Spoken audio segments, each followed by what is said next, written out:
Thank you for listening to the show on Really Big Something Channel. May 11th, 2018.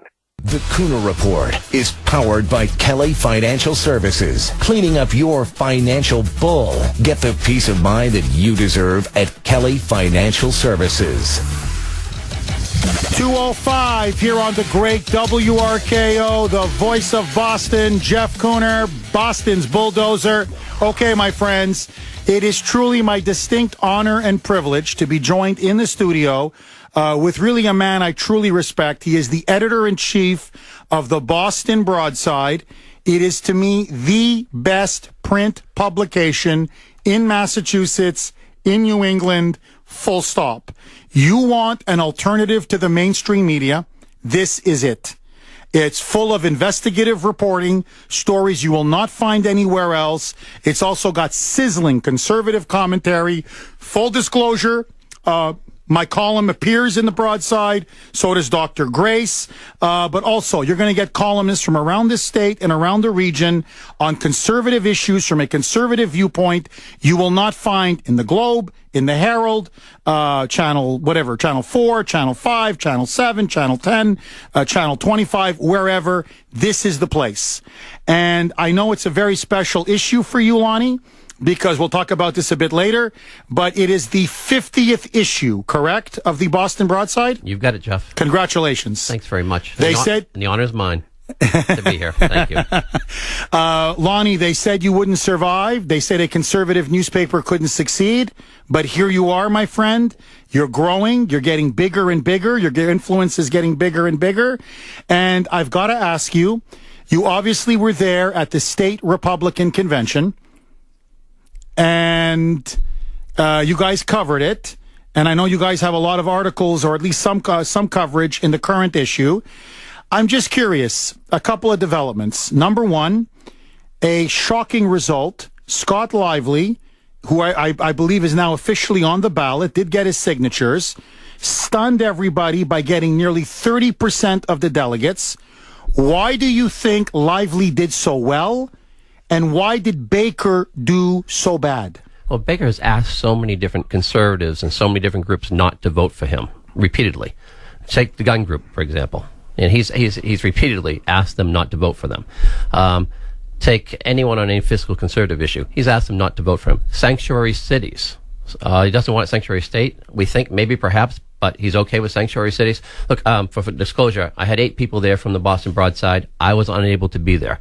However, in addition to those 8 people, I was on the phone almost all day long from 8:30 in the morning till after 6 o'clock at night with people between text and everything in the world. I almost feel like I was there. The only thing I didn't get was explicitives that were given by the Mass Party chair during Scott Lively's speech. But actually, I sort of got that related to me yesterday. So, Lonnie, quite the thing. Was it a vote against Baker? Is it that conservatives are just so dissatisfied with Baker, they were sending him a message?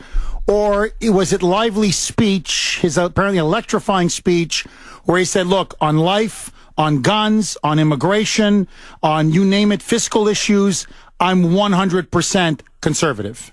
I think it's a little bit of both. I mean, Lively wouldn't have a campaign. He wouldn't even be approached if he wasn't such a stark contrast to Charlie Baker. So everything you've said, you line up any of the issues, he's the exact opposite. He's the exact alternative. So, yes, the headline was Lively gets to take Charlie for a ride. And it was kind of a little pun off of, Charlie on the MBTA, which people may remember the old song. And Republican unrest with Governor Baker gives Dr. Scott Lively a primary shot. His speech, he talks like you do. I mean, he's been maligned more than Donald Trump in terms of lies about him and attacks against him. Oh, the Globe is unloading on this guy. It's insane. And the headlines are insane. And he got out there and he ripped the bark off of Charlie Baker right out of the bat. And one thing he said, and when he said it, I thought it was a little tiny bit over the top, but he was right. Charlie got out there and gave a speech taking credit for everything in the moon. Basically for the seas rising and falling, for the economy. And you get up there and says, not you, Charlie. That's Donald Trump that's been turning things around. That's equivalent of stolen valor on your part. Now, no insult to the military people, which Lively, honors and reveres, but what a contrast, in terms of speeches, and you can view them all on YouTube, and in terms of positions. He's not a Democrat. Charlie is. I mean, it's as simple as that. Lonnie, let me ask you point blank. Has Charlie Baker screwed the conservatives in this state? Has he betrayed the conservatives of Massachusetts, in your view? I'm not sure, because the simple answer is to say yes, but we knew it was coming. Here's a guy who, when he ran, sat there on the porch and said, I'm further left on the social issues than Obama. So we knew at the beginning, if someone's further left than Obama on the social issues, well, how are they going to be fiscally? And he put across that he's going to be great and he's going to be fiscal and he's going to be fine. He's not been. He hasn't been. Anything he said that he would do, he might believe he's done something, but you might mention, Mass Highway. You might mention DCF. You might mention the budget. You might mention, we have on the front page, Governor Baker introduces wildly expensive bill promoting climate change adaptation. $1.4 billion in work projects, above and beyond the budget to be bonded for. And some of the things in there are just absolutely insane, So, how do you say, did he betray him? Well, the signs were there. If you let a thief into your house, did they betray you, or did you kind of let them do it? So I'm not calling Charlie a thief, but I am saying he had a lot of telltale signs that said, yes, he was much better than the person he ran against, or so people thought. But, I was interviewed last summer by a gentleman from WGBH, and he asked what was happening with the Baker campaign and my general thoughts, what I've heard. And he interviewed a number of different people. And I said, I keep hearing blank Baker. Everyone's like, he's asked us not to vote for him. We're just going to blank Baker. So I think that left a vacuum for someone else to come up. So, okay, now I think this broke today. Correct me if I'm wrong, Lonnie. Scott Lively has gotten certified 10,000 signatures. So it is now official, correct? He will be on the ballot to challenge Baker September 4th on the Republican primary. I trust nothing until I truly see it. However, yes, a total game changer. Approximately 2 hours, 10 minutes or so ago, he sent out an email, Scott Lively did, from his campaign stating that he has more than 10,000 certified signatures. And they're continuing with the process, and also that they're going to be challenging some of the signatures that were discounted, that were not certified. So basically, that's amazing. It's game on. Game on. All right, so let me ask you, as a longtime observer of politics in this state, what do you think Lively's chances are against Baker now in the Republican primary? Will he get 30%? Can he get more than 30%? And does he have a shot at beating Baker?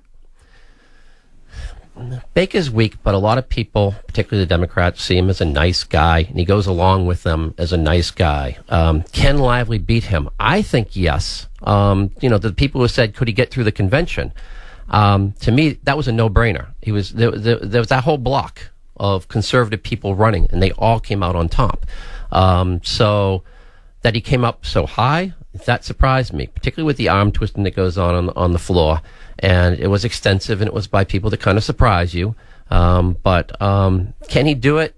I think right now he needs to shift away from focusing just on the Republicans and the conservative base, but sell himself to everyone else, because he's going against a sea of misinformation. I mean, like I say, they've trashed him.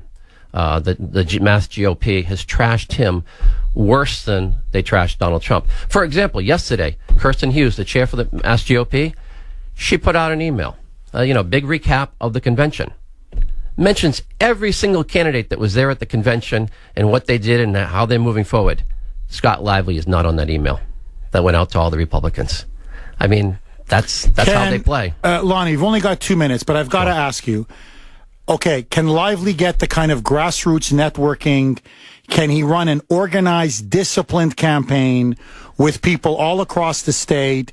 Is he willing to, I don't know, get on a bus the way Jeff Deal is and go to town after town, city after city, door to door, and get people out to vote against Baker? Can he run a professional campaign enough? Because let's be honest, Baker, at least in theory, according to the polls, they say is the most popular governor in the country. The Globe is backing Baker. The establishment's backing Baker. That a lot of Democrats are going to support Baker. Can Lively get enough infrastructure and grassroots support to put him over the top? 1 minute. Well, it's a tough one to do in 1 minute. Again, I think, yes, the capability is there. Will he do it? I don't know. He needs to really move and shift his focus now away from what he's accomplished to what he needs to accomplish. If he stays dwelling on, hey, I made history here. I got almost 30% against the most popular governor in America. That's only going to sell so far. Now he needs to deliver it to all the independents that will cross over and vote in the Republican primary. So it's not just the Republicans he has to go after. This is a very strange state, and having that open primary thing. So in theory, he can pull it off, but he's got to really pull those people in. But also in theory, if the Democrats fear that Baker's going down, they'll come out and support him. They could cross over into the Republican primary, vote Baker to knock off Lively. And that out of the 7 or 8 million that he has, Baker will be spending some of that money trying to convince those people to come out, the Democrats to come out, or quote independents that are still, whatever, to vote for him. Interesting. Interesting. And he's got the money. He has the infrastructure. Okay, my friends, we are talking with Lonnie Brennan. He is the editor-in-chief of the Boston Broadside. It is the best publication, period, in Massachusetts and in New England. I want to ask him about Jeff Deal. He did extremely well.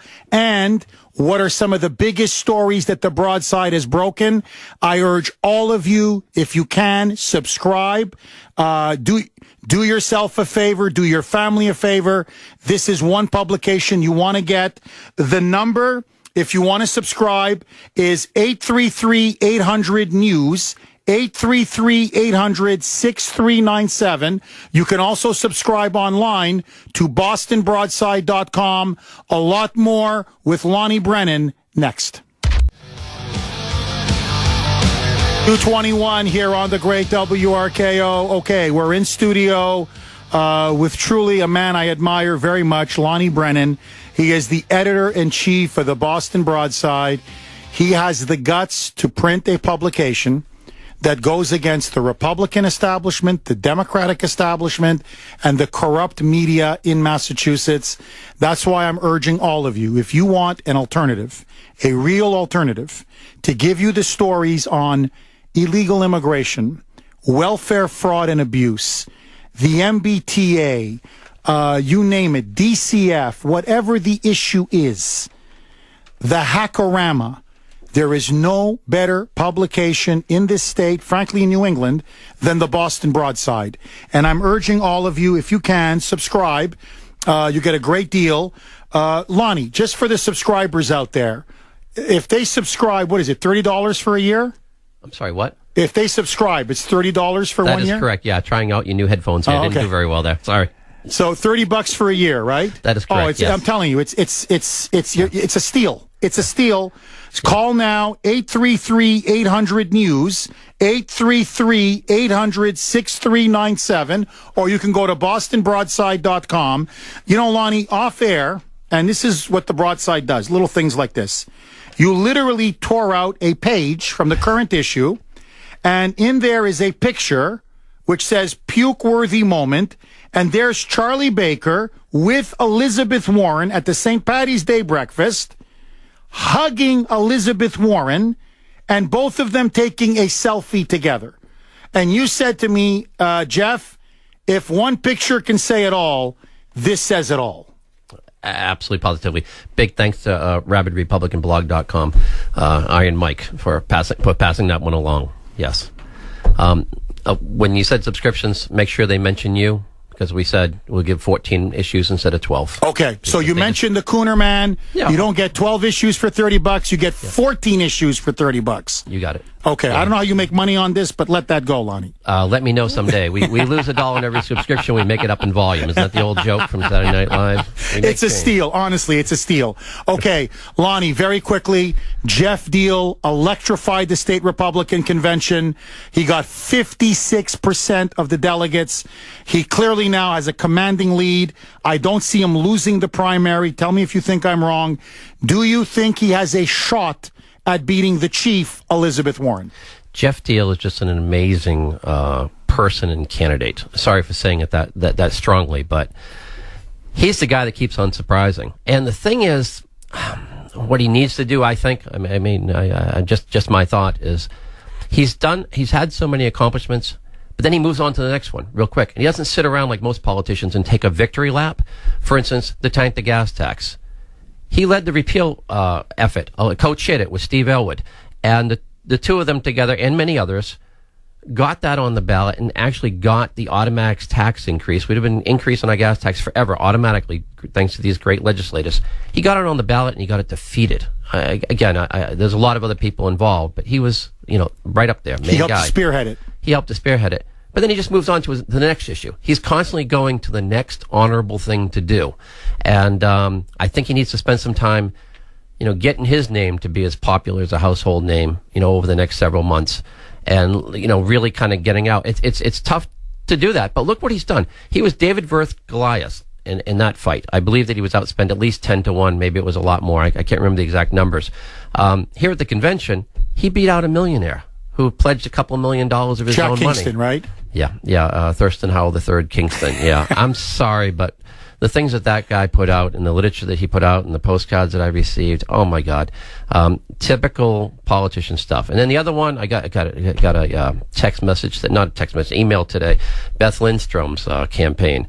And they're putting out why she's going to win, because men don't like the sound of Elizabeth Warren's voice. So because Beth is so pretty and so plastic, we're all going to bow down and vote for her. Make me puke. You couldn't make this stuff up. Are they nuts? What are they doing? So you have, in the current issue, I believe, you've got a nice interview, a long interview with Jeff Deal. It's with John Boudris, correct? John Boudris is the one who interviews him. Actually, that was the April edition that came out just before the convention. Okay, yes. So in the April issue, the last issue, and Jeff Deal is running as a Trump conservative. He is going to support the wall. He wants to secure the border. He wants to repeal Obamacare. He wants to cut taxes. He wants to balance the budget. In other words, he wants to put America and Massachusetts first. Am I wrong? You're dead nuts right on. Yes, we have him on that issue. He's the whole top of the front page, and inside there's a full page. About 4 inches tall, it says, Jeff Deal, I'll help Trump build the wall. That got him in the vote at the convention. While Beth was being, and Kingston was being, vote for me, I'm wonderful, and I have millions of dollars. Jeff, with no money, is going out there saying, this is what I stand for. This is what I've done. I've been a legislator. I'm a current rep. These are the things I've voted for. So he got that message across to that audience, and they know him. Now he needs to launch that larger. And that he's going to need a lot of help doing. Lonnie, we've got 3 minutes left. Yeah. I want to get your take. Can Jeff Deal pull off a miracle and beat Elizabeth Warren? Let's just assume he wins the Republican primary in the general election. Can he do it? I hate being the optimist, but the answer is yes, because he's the candidate that keeps surprising people. He keeps going up in these David versus Goliath battles and winning. And I think it's just a matter of, it's a bigger audience now, and he needs to get people don't know his name as well. Everyone knows Crazy Liz, and her people will be out, but will they be as motivated? I think there's going to be a groundswell of people coming out supporting Trump, because they have to in this election, and supporting the conservative candidates, people like Jay McMahon running for Attorney General, people on gun rights, people like Jeff Deal, people like Scott Lively. If that block comes out together, we could. It's the closest chance I think we've ever had of actually having real conservative candidates running against ultra-left wingbats. So they have the machine, they have the money, they have the lies, they have the media, they have everything in the world, but they don't have Kuna Country. They don't have me, they don't have you. So maybe we can fight, maybe we can get this one. Lonnie, I've got about 90 seconds left. I know you don't have the time to get into it, but you've got 50 issues. God bless you. Mazel tov, as the Jews say. Of all the 50 issues that you've now published so far and counting, what was the one story that really stood out for you? Oh, God, that's so hard. The first edition was dedicated to Justina Pelletier. And we put that out with a lot of her information, or smuggled notes out of her detention. People who remember her and remember what you did to help free her and the rally that you ran, and those subsequent issues. That would be the one thing that I think was most meaningful, to have a small part of the chorus to help get her information out. But there's so many others. Lonnie, did it shock you that the state government could essentially kidnap a child from their family and essentially hold that child hostage for as many months as they did? It shocked the heck out of me. She was held hostage more than 444 days. That was more than the Iranian hostage crisis. I mean, I put that right on the front page, held hostage more than 444 plus days. But I keep getting shocked. You know, Marvin Siegel, Mary Frank, Beverly Finnegan, the adults that get taken away, the judgeships in this state, and how they work with DCF to take kids away and put them off or torture them. Torture isn't the correct word, but recondition them, and actually put that in writing to recondition them one way or the other. Playing God, the government.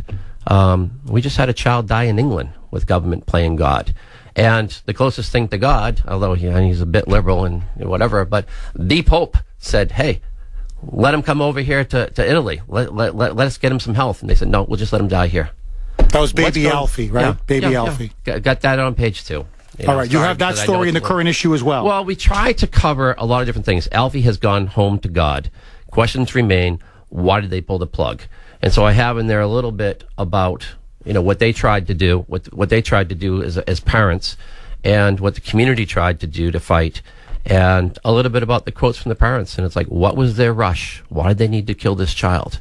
Let this child die. It's incredible stuff. Lonnie, I'm telling you, you have the best print publication, period, in Massachusetts. I am urging all of you, please. Many of you complain there is no alternative to the mainstream media. There is. It's the Boston Broadside. Please support Lonnie, support his reporters, support his work. Get the kind of news coverage, opinions, columns, just pure investigative reporting you will not find anywhere else. Go to bostonbroadside.com. That's bostonbroadside.com. You can also call 833-800-NEWS. 833-800-6397. Lonnie, it is always a pleasure. Buddy, keep up the good fight. Thank you so much. It's been an honor. 617-266-6868 is the number. Okay. President Trump is announcing a plan to reduce the cost of prescription drugs. Evan Heidenrich is in the RKO newsroom. He has all of those details. Take it away, Evan. 2:37 here on the great WRKO. Okay, my friends, we've got John Boudris, co-host of Kelly Financial Services, standing by. But you want to know why I love the Boston Broadside? Okay, the People's Paper, as it's called. Listen to this story, front page. I just want to read to you the headline. Governor Baker introduces wildly expensive bill promoting climate change adaptation. It's going to be full of all kinds of pork barrel and wasteful spending. This is the kind of guy Baker is, the kind of liberal, progressive, rhino Republican, and you're not going to get that kind of story in any other publication, I'm telling you, but the Boston Broadside. In fact, the story is written by Ted Tripp, who I love his work. He's one of the best investigative reporters in this state. That's why I'm urging you, if you can, please, go to bostonbroadside.com, bostonbroadside.com. Mention my name. You're going to get not 12, but 14 issues for $30. Or you can call 833-800-NEWS, 833-800-6397. Okay. Joining me now, as he always does at this time on Friday, is good friend of mine, co-host of Kelly Financial Services. You can hear their incredible show every Saturday, i.e. tomorrow, from 9 a.m. until noon. John Boudris. John, how are you, my friend? I'm absolutely fine. It's a wonderful day. Spring day. I'm working outside, but I came in to listen to a bit of the show and give my weekly call. So it's a pleasure to speak with you. John, I've got to ask you, obviously it's what a lot of people are talking about. What do you make of Trump having brought home those American detainees, and you have the New York Times blasting him and blasting his Secretary of State, Mike Pompeo, saying he's AWOL because he's thousands of miles from Washington as he's bringing these Americans home on the plane that he was on? I mean, is it me, John, or has the media just become completely unhinged? Well, it's their version of the derangement syndrome. They kind of remind me of an ex who hates the other ex so much, more than you love the children. It's that kind of hatred, and it's so sad. It truly is. John, I'm just curious, my friend. What do you guys have on tap for tomorrow's show? Well, we have an exciting guest on tomorrow. We have Dr. Leonard Garante. He is the lead researcher at the Glenn Center for Biology of Aging Research over at MIT. And he's been working for about 20 years now on how to delay the aging process in both animals and humans. And he's come up with some latest research and product that really has a lot of promise to reduce the chronic problems that we see in aging, both physically and mentally. Maybe we should get some for Maxine Waters. But in all seriousness, Dr. Garante's research is fabulous, and I can't wait to share it with our audience. John, I'm just curious. What was the most interesting thing for you in terms of conducting that interview? What did you learn the most? Well, I got optimistic about keeping vital and robust in my fourth quarter, because I'm not going back in the locker room. That's what got me so excited. Yeah. Buddy, okay, obviously that's going to be a fabulous interview. I can't wait to hear it. Anything else on tap, my friend, for the viewers out there? Well, we do have Jeff Deal. Speaking of Jeff Deal, he gives his update about the convention. We also have the Kelly Vice Presidents offering an array of financial information. And as you know, this week would have been Bill's 66th birthday, and so we end the show with a retrospective from a broadcast he did 10 years ago, and the wisdom of that man never fails to overwhelm me. It always does. Wow. That's really touching. I'm definitely going to listen to it. John, I got to tell you, I mean, I know what has it been now? Maybe 6 months since he passed away? Yeah. And I miss him. You have no idea how much I miss him. I think about almost every day goes by. Not a day goes by that I don't think about him. Yeah. Yeah. Well, so I'm gonna definitely tune in for that. John, you're doing a great job with the show. We have been talking with John Boudris. He is the co-host of the Kelly Financial Services Show. You can listen to the show every Saturday here on WRKO from 9 a.m. until noon. Furthermore, they've got some really important events coming up. I am urging all of you. I'm making a personal invitation. You can make your complimentary reservation now for either May 24th at the Tuscan Kitchen in Burlington, or you can also do Thursday, June 14th at the New Davios in Braintree, right near their home office. You're going to have an incredible, informative dinner event. You're going to have a great meal. You can listen to a tax, financial, retirement expert speak to you how to grow and protect your retirement nest egg. Kelly Financial Services. When I say they're the best, I mean it. They are the best. There is nobody I trust, no financial advisor except Kelly Financial.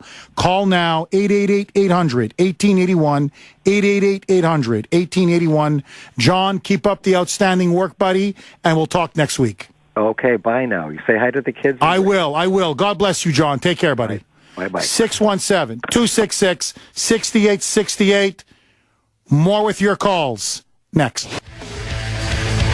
2:48 here on the great WRKO. Okay, my friends. You seize the culture, you will seize the political system. That is something that the left has understood for nearly 100 years. Now, I want to tell you this story, and you tell me what you think the future is going to look like. Huge story, the number one story at the New York Post. It is going viral everywhere.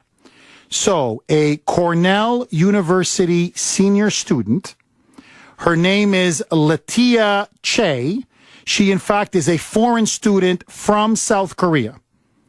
Apparently, Latia Che was in a class with, in fact, a very liberal Moonbat feminist professor, Rebecca Magor. Hope I'm pronouncing her last name correctly. Maggor. Now, just so that you understand the context, many of the students these Moonbats love Professor Magor. She's very pro-feminist, big supporter of the hashtag #MeToo movement, big supporter of Black Lives Matter, big supporter of the Never Trump resistance movement. So she is a member of the hard left. The class at Cornell, which, by the way, is an Ivy League institution, at least in theory, is about speaking in public and being professional in public. Now, why you need a class on that is beyond me, but let that go. And so, as this student, Latia Che, is doing a kind of trial run, a practice run for her thesis, which she's supposed to do officially on a Saturday, she comes into class and she's dressed in, how do I say this? In very, very skimpy attire. In fact, her shorts were so short, were so tight, that this professor said to this student, you may want to think about your choice of attire when you're about to speak in public, say to, whatever, hundreds of people or whatever it is, or if you're going to be delivering a PowerPoint presentation in an office or a boardroom, or if you're going to be at a work environment or applying for a job. This student, I kid you not, melted down, started to cry, ranted and raved, and shouted at the teacher in front of all the other students, saying that this was a form, I kid you not, of cultural appropriation. What she's culturally appropriating, I don't know, but this is some kind of cultural appropriation, and that, listen to this, she was, quote, discriminating and oppressing her about her perception of herself, and that she's not going to allow anybody to discriminate against her own self-perception, because this is ultimately an assault on her self-esteem and her own perception of her own public image. And so she shouted at the professor, "Don't you ever talk to me like that again. You just insulted me." And she stormed out of the classroom. The teacher followed her out of the classroom, the professor, and said, "Look, I'm not saying you can't wear these tight shorts. I'm just asking you to think, is that the best idea if you're going to be speaking in public, applying for a job, giving, I don't know what, a PowerPoint presentation in a corporate office or a corporate setting?" Well, couple days later, at her official thesis, at her thesis presentation, this same student walked in with about 30 of her fellow classmates, her student friends. God is my witness. she stripped and took her clothes off. She took all of her clothes off, right down to just her bra and her underwear. And she shouted to the teacher, "You have no right whatsoever to tell me how I can or can't dress. You have no right to appropriate my perception of myself." And as she took her clothes off, 30 of her other friends, right beside her, apparently in solidarity, students at Cornell, took and stripped off their clothes as well, right down to their bra and underwear. There were a few men, they just went down to their underwear. Now, and the professor just stood there and took it. Now, and by the way, this is being lionized and celebrated all over Cornell University and across the Ivy League as a great act of defiance and rebellion and self-expression on the part now of this new generation of millennials. So, it's no longer, "I am woman, hear me roar." It's now, "I am woman, watch me strip." Now, a couple of points need to be said. Number one, I want you to think, by the way, she did this and she brought in a computer, a laptop. It was live streamed on Facebook. So people all over the country and back home in South Korea, they were watching this. And apparently so were her two parents, who encouraged her to strip and take her clothes off to teach this liberal, ultra-liberal feminist professor a lesson. Don't you ever tell me again that when I speak in public or go in a professional setting or I'm at work or whatever, that I shouldn't wear a very low, tight pair of shorts. Now, so the parents are behind her all the way. You're creating a monster. It's now getting to the point, I kid you not. I mean, this is going to lead to a profound cultural change, and not for the better, believe me, in America, where now young people think that, or college students or millennials, now many of them think, I can basically dress however I want, in whatever setting, and how dare you tell me otherwise? What they're now asserting and what they're now doing is saying, you know what? If I want to come in, you have a job interview, you own a business, you want to interview me. If I want to come in and strip and come in my underwear and in my bra, you better not discriminate against me. When you give a public speech or a public presentation, if I want to walk in with just a bra and an underwear, you better not say anything against me. If I'm doing a corporate boardroom presentation or I'm in the office and I want to walk around with extremely tight shorts and in sandals, and I don't care what the dress code is, you better not discriminate against me. This is cultural insanity. Literally, this is now cultural insanity. This is a war on all standards. So now they're going to tell us, and you're going to see it's going to start happening, that now they're going to start saying, you know what? Why bother getting dressed up for an interview? Why bother getting dressed up to go to work? I mean, any kind of professional attire. Why bother having professional attire when you speak in public, when you act in public? I mean, the only thing they're not doing yet is saying they have the right to walk around nude. You start letting this happen, it's going to happen. It's going to happen. When are professors, administrators, parents, authority figures, when are they going to say, enough is enough?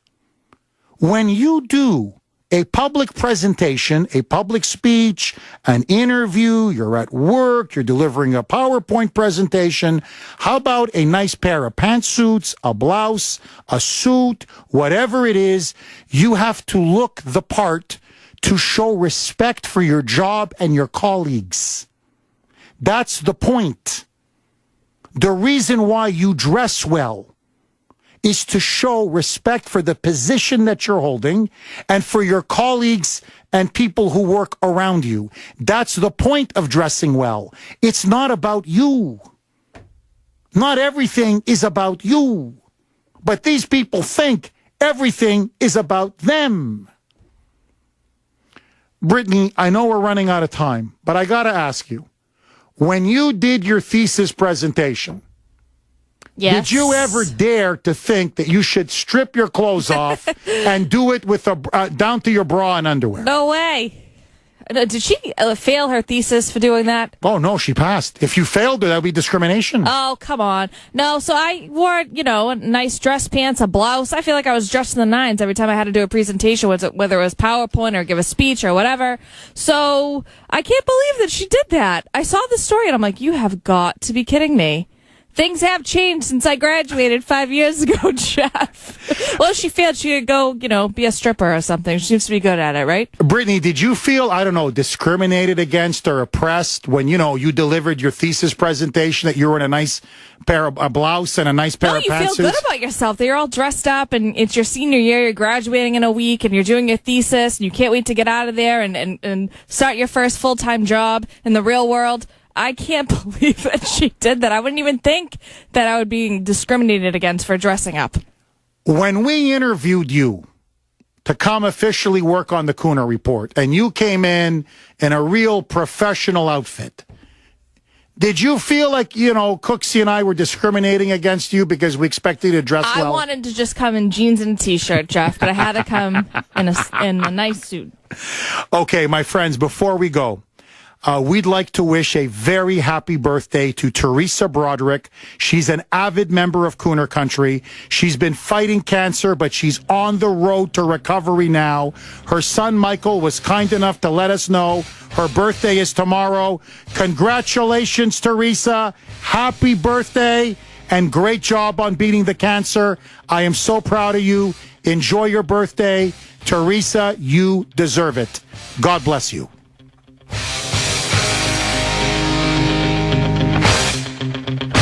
The Cooner Report is powered by Kelly Financial Services. 888-800-1881. Get the peace of mind that you deserve at Kelly Financial Services. The voice of Boston is you. 680 WRKO Boston, 100.7 WZLX HD2 Boston, an iHeart radio station.